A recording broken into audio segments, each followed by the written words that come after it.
Good afternoon. I'm Chief Carroll of the local fire department. Thank you for welcoming me today to your apartment building and allowing me to share information with you concerning causes of fire fatalities and basically looking at ways of how we can prevent them from happening. As occupants of this building, you all will play a vital role in ensuring that fire fatality never occurs on these premises. So, as we talk today, you're going to learn some things about, safety precautions and whatnot, and what makes people vulnerable to fire deaths, basically, if we don't do the right thing. So, to start off, though, in case you're not aware, the National Fire Protection Association, which is a leader in the fire industry, reports that there are over 350,000 residential fires each year, which basically cause about 2,000, roughly approximately 2,000 fire deaths each year also.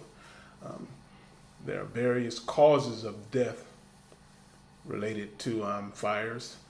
The causes could include, malfunctioning smoke detectors or poorly located fire smoke detectors. Please ensure that your smoke detectors have working batteries and develop a plan for changing those batteries. This should be changed on at least twice a year. Lots of times they talk about using the daylight saving times and 2 times a year to change your batteries twice a year. So in the spring and fall are good times to change your batteries. There are also instances where you can test the strength of your battery by just pressing a button. Each smoke detector comes with a little button that you can press to test it, and it gives you a little chirp that lets you know that the detector is still a working, functioning detector. Another cause of fire-related deaths is basically human behavior. People tend to sometimes not properly react to cues that an emergency is imminent, and that an evacuation is imminent, is needed from the premises. Um, their recognition of a need for an evacuation, it may be hindered by drug use, either prescription or non-prescription. It could be hindered by alcohol use. It could be hindered due to their some type of handicap, or just there being unfamiliar with the building. So those are things to look at when we're considering why people aren't reacting to cues for them to get out of the building.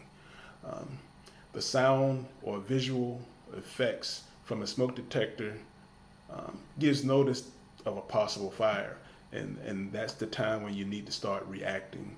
If you hear that detector, you hear any type of early warning signal go off, react, get out, evacuate the premises. Um, Advancing as quickly and safely as possible to the nearest and safest point of egress should be practiced, in your homes. Practice with your kids, practice with your family. Make sure they know where the closest and safest exits are in relationship to the layout of the house, the apartment.